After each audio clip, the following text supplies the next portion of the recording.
प्रत्येकाच्या अंगात आलं महाराज. काय ते माझ्या पंढरपूरचं भूत फार मोठं भूत आहे आणि ते जर एकदा लागलं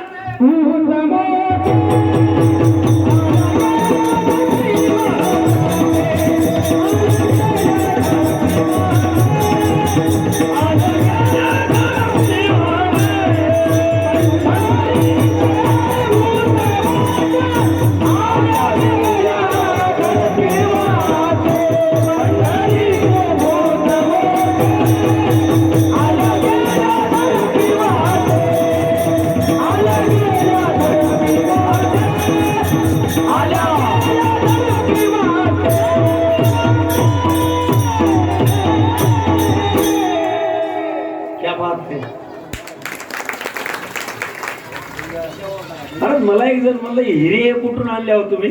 आजच म्हणलंय मी म्हणलो याची हिरेसाठी चिंधी जतन ठेवावं लागते. चांगल्या चिंधीमध्ये हिरे जपून ठेवावं लागतात. हे हिरा घाटचे होत.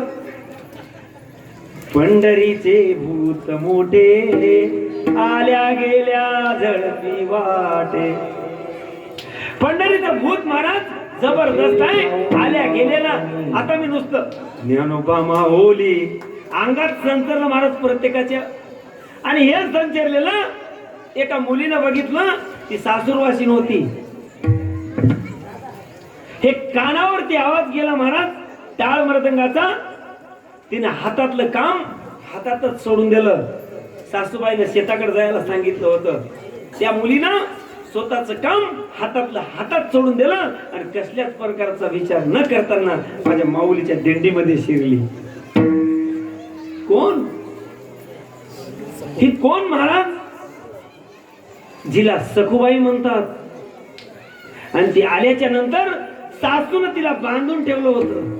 कशी जातोस म्हणून महाराज. तरी पण ते नाद कानावरती आला ना त्यावेळेस ती गेली आणि माझा विटेवरचा मालक त्या सपूसाठी सपू झाला. हे माझ्या वारकऱ्याचं वैभव आहे. विठ्ठल विठ्ठल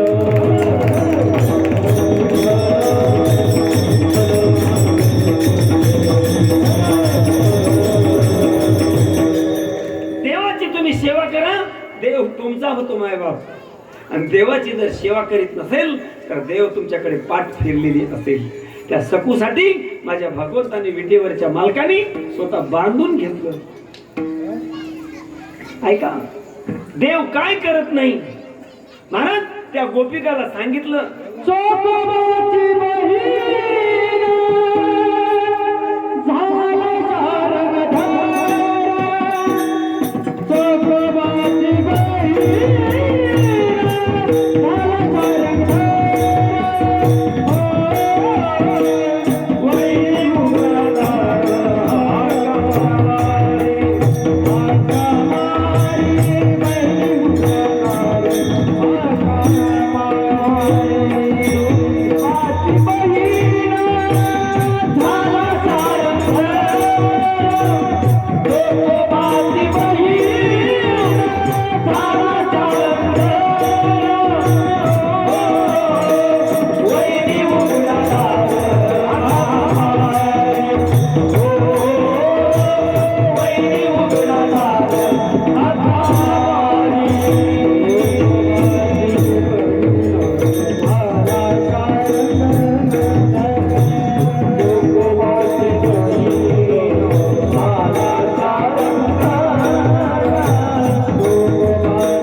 चोकोबाची बहीण झाला शारंग. बस न सांगता करी सर्व काम. तो देव तुम्हाला काम सांगायची गरज नाही महाराज. म्हणून तो देव सर्व काम करतोय. ऐका, मी तुम्हाला गोकुळामधली वार्ता सांगत होतो. त्या ब्राह्मणाने आपल्या पत्नीला सांगितलं, तुम्ही काय म्हणून गेलात? गवळ्याच्या पोराचं ऐकून त्याच्या नादाला लागून तुम्ही गोवर्धन पूजनला गेलात. त्या ठिकाणी नाचले असताल, त्या ठिकाणी बागडले असताल, त्या ठिकाणी खूप मस्ती केली असतील. कोण? कामिक लोक असं बोलतात स्वतःच्या पत्नीला. महाराज असं बोलतात. महाराज बोलू न. महाराज त्याला सांगितलं, कस काय गेलतीस आज, कशी जातीस? त्यावेळेस त्या गोपिकाने आपल्या मालकाला उत्तर दिलंय, मालक तुम्ही जाऊ नको म्हणता, पण मी गेल्याशिवाय राहत नाही. तुमचं म्हणणं काय? मालक तुम्ही जाऊ नका म्हणता आणि मी जाते, गेलेच तर. एका माणसानं घरी शेताकडून आला आणि शेताकडून आल्याबरोबर पाणी द्या म्हणे. बाईनं आणून दिलं. पाय धुयाला पाणी दे म्हणला. पाय धुयाला पाणी आणून दिलं. बाहेर पाणी टाकून धुई म्हणला. पाय धुतले. काय मर्यादा असते की? धुतले पाय. लगेच तिथलं साबण आणलं. अंगावर पाणी टाकलं. मला काय झालं का आमकीची आंघोळ घालायची होती काय? टाकलं. घास म्हणला पाठ, घासली. चल म्हणला मध्ये, गेली मध्ये. झालं काय? ताटवान पटकन. बाई एवढं कर्ज येतो काहीच म्हणली नाही. काहीच म्हणली नाही. ताट बांधून घ्या म्हणली. बांध ना. काय करता म्हणली? बांध ना. काय करता? काय करा? काय करणार? बांधून घेतो म्हणला. विठ्ठल विठ्ठल.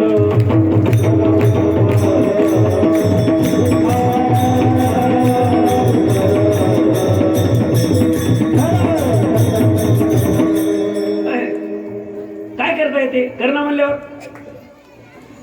बांध म्हणल्यावर बांधलं तर बरं आहे. बांधणं काय करते म्हणल्यावर बांधून घेतो. काय करू शकतो मी दुसरं?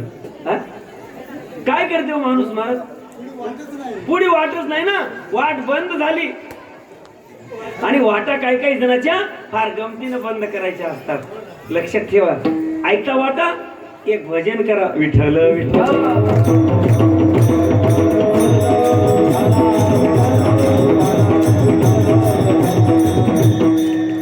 कुठं डोकं लावून सुद्धा काम करावं लागते आणि कुठं बिगर डोक्याचं सुद्धा काम होते. म्हणून कुठेही डोकं लाईत जाऊ नये माणसानं.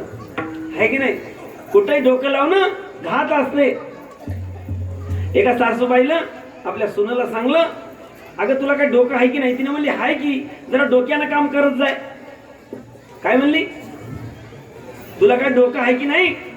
तिने म्हणली हाय की सासूबाई, जरा डोक्यानं काम करीत जाय. काय हरकत नाही, उद्यापासून करते म्हणली. पहाट जाळ घातला होता. H4च्या पराठ्या होत्या आणि ते शेंडे जळाले, बुड मागे राहिले होते.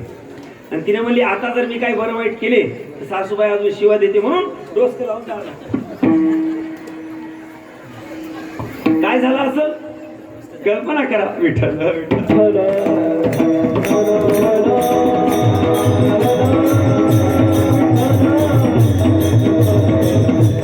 कुठे डोक्याचा चांगला वापर करावा लागतो. देवासाठी डोक्याचा चांगला वापर करावा लागतो. ऐका, पेरणीचे दिवस आले मामा बापू महाराज.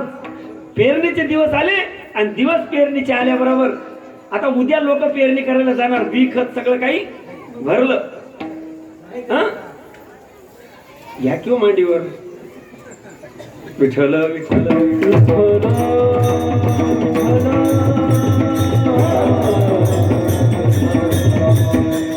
पेरणीचे दिवस आले, बी खत भरलं, सगळी काही टिपण सजवली, सगळी तयारी झाली.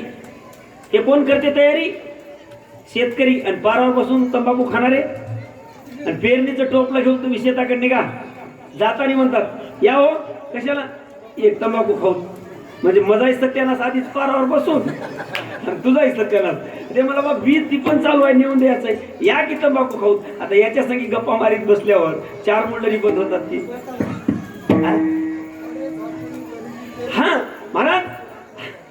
ऐका मायबाप, त्या ठिकाणी पेरणीचे दिवस आले आणि आता उद्या पेरायला जायचं पूर्ण तयारी झाली. वट्या केल्या, सगळं केलं, रोजदार माणसं लावले, सगळं झालं आणि अचानक रात्रीच्या टाइमला बैल चोरीला गेला. आता पेरणीत कोणाचा बैल भेटल? पाया पडल्यानं कोणी बैल देत नाही. मामा कोणाला देता काय कधी बैल? हो म्हणा, नाही तर नाही म्हणा. की काय द्यायचं काय? मी मागालो. हो तरी म्हणा, नाही तर नाही तरी म्हणा. देता काय? देता दे. आणि मी मागायला येईन माझ्याकडे हात बैल. हा महाराज, बैल गेले आणि बैल गेल्याबरोबर आता यानं विचार केला, आता बैल गेला, फाट चारा टाकायला गेला तर बैल नाही. काय करावं आता काय करील? खूप परेशान झाला. इकडे तिकडे उडलं, धापा चाकाड्या वाड्याला विचारलं, कोणी सांगायला तयार नव्हतं. नाही बुवा, जास्त कामात दंग. त्यानं पेपर मध्ये देऊन टाकलं दुसऱ्या दिवशी, भर पेरणीच्या दिवसामध्ये माझा बैल चोरीला गेलाय. जर कोण नेला असेल तर बऱ्या बोलानं आणून द्यावं. सांगितलं, बऱ्या बोलानं आणून द्यावं. जर आणून देत नसेल तर माझ्या बापून केलंय तसं करतो म्हणला. काय म्हणला? माझ्या बापून केलंय तसं करतो म्हणला. शब्द जरा मार्मिक वापरला इथं. आणि गावात मी सांगला, बैल आणून दिला तर बरा आहे, आणि बैल जर आणला गेला तर माझ्या बापून केलं करतो म्हणला. बघतो म्हणला. त्याची शब्द मार्मिक वापरला. ज्या माणसानं बैल चोरून नेला होता की नाही, त्याला भीती वाटली आणि ते म्हणला, याचा बैल नेलाय, काय खरं नाही. मला बापून केलं तसं करतो म्हणालय म्हणला. काही खरं नाही. रात्रीच्या टाइमला याचा बैल आणून आकाड्यावर बांधला आणि गावात आलं. होय म्हणला पप्पू महाराज. त्या म्हणला, काय तुमचा बैल गेलाय? हो. मग तुम्ही म्हणल्या काल बापून केलं तसं करतो म्हणल्या, आणि तुमच्या बापून काय केलं होतं म्हणला. विचारलं, तुमच्या बापून काय केलं होतं? काहीच केलं नव्हतं म्हणला. मुदखेडला गेले, दुसरा बैल आणला, पेरणी केली म्हणला.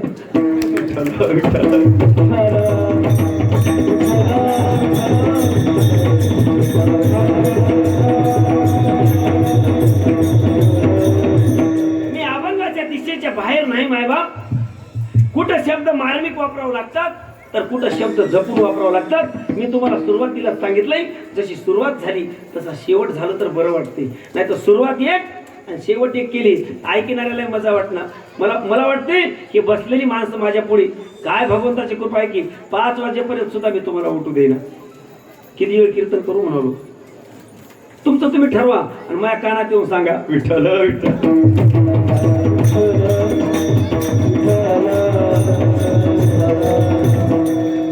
बसा तेवढं बडरोळ करणार नाही. ते बाया उठल्याच होत्या लगेच. माया सोडणार भंडारा चालू व्हायचा. मला कल्पना आहे लवकर कीर्तन आठवायचं. लेकर बाळ जेवणार आहात महाराज. त्या गोपिकांना सांगितलं, तुम्ही मी कृष्णाच्या गोवर्धन पूजेला गेल्याच्या नंतर एवढा जर तुम्ही मला त्रास देत असाल तर तुम्ही लग्न कोणासोबत केलं? कोणासोबत लग्न केलं? त्या शरीरासोबत तुम्ही लग्न केलंय. माझ्यासोबत लग्न तुमचं झालं नाही. त्या ब्राह्मणानं या गोपिकांना बांधून घरी ठेवलं होतं. बांधून तर महाराज ज्या गोपिका खांबाला अशा बांधल्या होत्या की नाही, श्री कृष्ण गोविंद हरे मुरारी हे नाथ नारायण वासुदेवा. महाराज त्यांनी डोळे झापले आणि आपला प्राण त्यागला आणि तो त्यागलेला प्रेम भगवंताच्या ज्योतीमध्ये ज्योत मिळाली एवढी तयारी असावं लागते. म्हणून गोपिका म्हणतात, हरिने माझे हरिने चित्त फार वित्त विसरले. किंवा यमुनेच्या घाटावर गेलेल्या गोपिका, माठ घेऊन गेलेल्या गोपिका, त्या सुद्धा म्हणतात. महाराज यमुनेच्या तीरावर गेल्याच्या नंतर भगवंताने वस्त्र हरण केलं त्यांचं. ऐकले तुम्ही? ऐकले महाराज? वस्त्र हरण केले, देव घेऊन गेले. वस्त्र जर देवानं परत दिले नसते तर त्यांच्या सुद्धा नशिबात आलं की आता कशी जाऊ करा. जर मी अशीच घरला जाते तर लोक मला सुधरू देत. म्हणून या अवस्थेमध्ये आपल्या घरी जाता येणार. कुठल्या अवस्थेमध्ये? आता आपली जी अवस्था आहे या अवस्थेत आपण घरी जाऊ शकता, या अवस्थेत घरी जाऊ शकता. पण याच्यापेक्षा वेगळीच अवस्था झाली. व्यवस्था किती असू द्या, व्यवस्थेला किंमत नाही, अवस्था तशी व्हावी.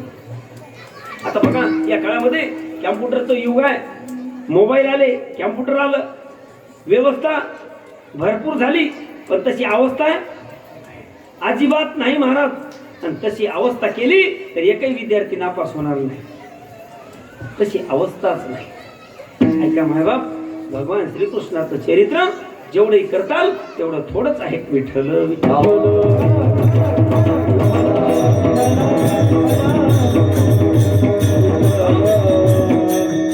माझे भगवान परमात्मा एवढे प्रत्येकाच्या चित्तामध्ये बसले होतात. देव चित्तामध्ये बसतोय महाराज, पण बसून घेण्याकरता ज्या चित्तामध्ये बसायचंय ते चित्त निर्मळ असावं लागतं. तुम्ही माय ज्याच्यामध्ये तुम्ही चहा करता त्याला काय म्हणतात? चित्ती तुझे पाय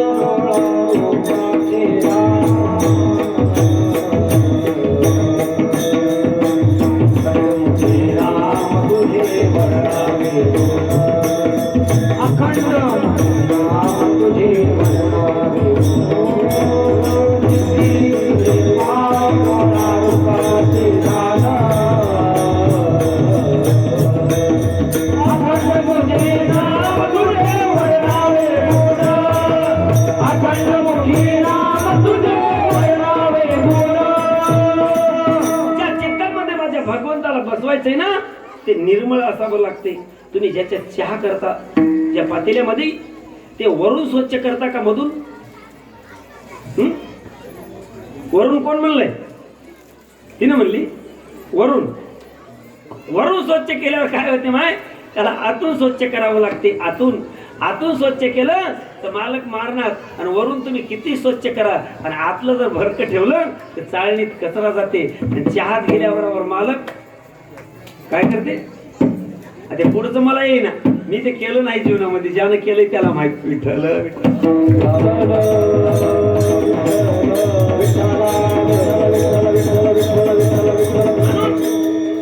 चित्त निर्मळ असावं लागते. त्या चित्तामध्ये माझा भगवंत विराजमान होतोय, इरवी नाही. प्रत्येकाच्या चित्तामध्ये माझा देव बसला, माझा देव बसला. आणि देवाचा गुणधर्म आहे प्रत्येकाच्या चित्तामध्ये बसणे. पण निर्मळ असेल तर, आणि तुमच्या पोटात जर एवढा डांबराचा गोळा असेल तर देव बसणार. एक माणूस म्हणलं, बाबू महाराज म्हणला पोट दुखालं. महाराज म्हणला, मी म्हणलो गोळ्या घ्या. घेतल्यावर म्हणला, मी म्हणलो कमी झालं नाही काय? झालं नाही. दवाखान्यात जा. दवाखान्यात बी गेलो म्हणला, म्हणलो वैद्याला दाखवा. वैद्याला दाखवलो म्हणला, कमी होईना चलय. मी म्हणलो पोट कधीपासून दुखालय? तुझं पोट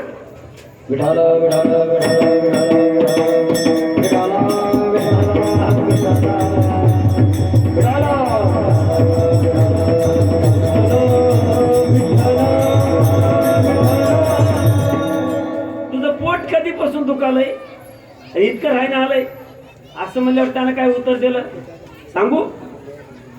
शेजारच्यानं मोठी बिल्डिंग बांधली की नाही, कधीपासून पोट दुखालय मला. मी बोललो तुझं पोट कधीच राहीना. विठ्ठल विठ्ठल.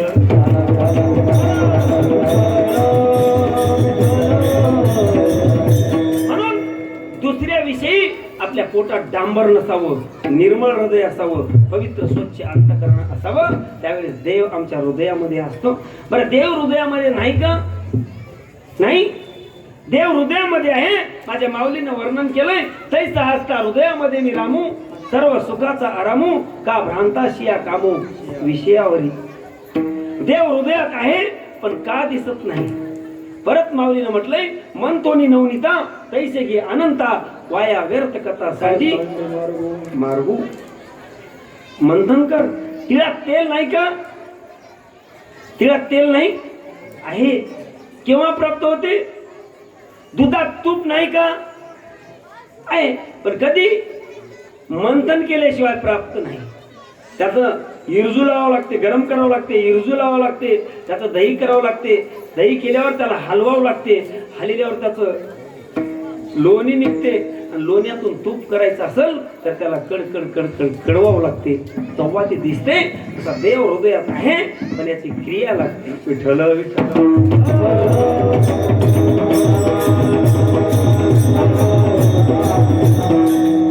देव किती प्रेम करतो मायबाप, एक दृष्टांत सांगतो आणि कीर्तनाला पूर्ण विराम करतो. ऐका, देव तुमच्यावर किती किती प्रेम करतोय. महाराज, देवानं गोपाळाचा मेळा जमवला. ऐका ऐका, एक दृष्टांत, कीर्तन समाप्त. देवानी गोपाळाचा मेळा जमवला आणि मेळा जमून प्रत्येकाला यमुनेच्या काठावर माझे भगवान न्यायचे. तिथं चेंडू फळीचा खेळ मांडायचा.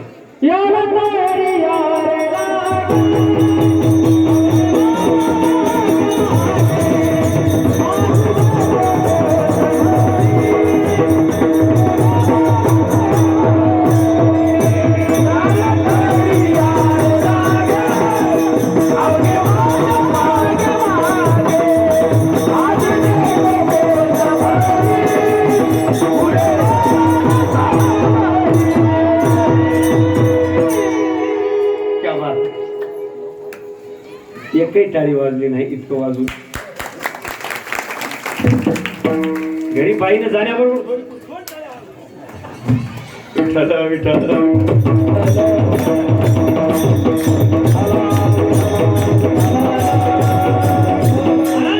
देव इतका दयाळू आहे, देव इतका दयाळू आहे. ऐका किती देव दयाळू आहे. पोरायला सगळ्या यमुनेच्या काठावर जमवायचं, चेंडूफळीचा खेळ मांडायचा, कुरगोडीचा खेळ मांडायचा, खेळ खेळायचा आणि खेळ खेळून पहिलंच सकाळचं न्याहारीचं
खांदी भार, ओटी भूक आणि काय खेळायचे सुख.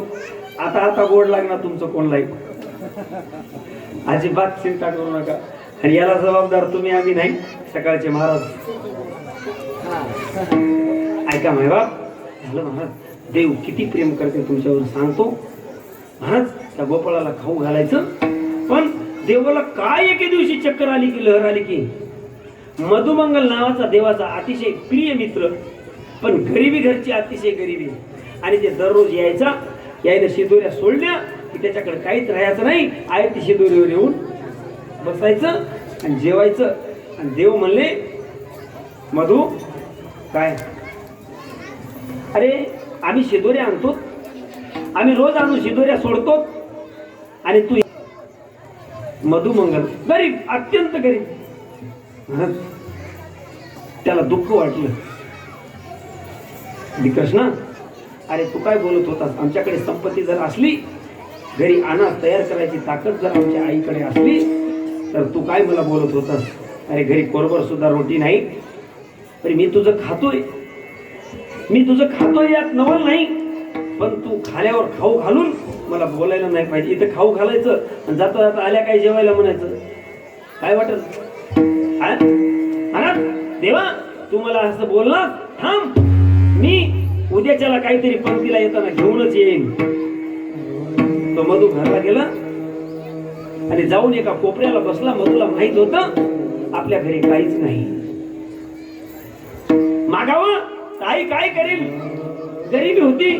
मधू जाऊन कोपऱ्याला एकट्या रडत जाऊन बसला. मायबाप हे त्याच्या आईनं बघितलं आणि जाऊन त्या मधूच्या डोक्यावरून हात फिरवला आणि सांगितलं, मधू आज का लढतोस? सोड आई. आईचा हात बाजूला केला आणि सांगितलं आईला, आई त्या देवाने आपल्या घरी काही ठेवलं नाही का ग? देवानं काही आपल्याला दिलं नाही? आई मी दररोज कृष्णाच्या पंक्तीला जातोय, त्या कृष्णाचं फुकटचं खातोय. एकाही दिवशी नेयाला माझ्या पदराच्या गाठीला काही नाही. आई आजच्या पंक्तीला मी जाईन तर काहीतरी त्या कृष्णाला नेईल तरच मी जाईन, नाही तर कृष्णाच्या पंक्तीला मी जाणार नाही.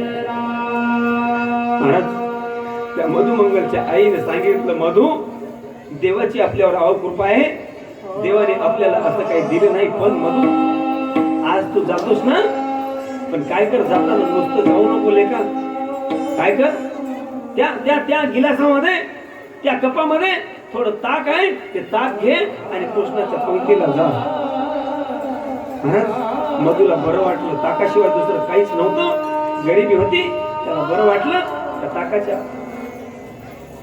जवळ गेला, हातात गिलास उचलला, बघलं तर ते बुडाला ताक अर्धा गिलास.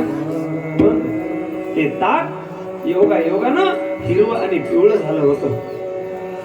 4 दिवसाचं ताक ठेवलेलं होतं. त्या ताकाचा गिलास उचलला. मधूला आनंद वाटला, काही का होईना पण आज माझ्या गाठीला काहीतरी आहे. तो मधू गेला, पण जाताना विचार करतोय का झाडाखाली जाऊन बसला. जाताना विचार करतोय, हाय देवा, अरे तू एवढी गरिबी मला दिलीस. अरे माझ्या कपातलं ताक जर मी तुला पाजलं, माझ्या कृष्णाला सर्दी होईल.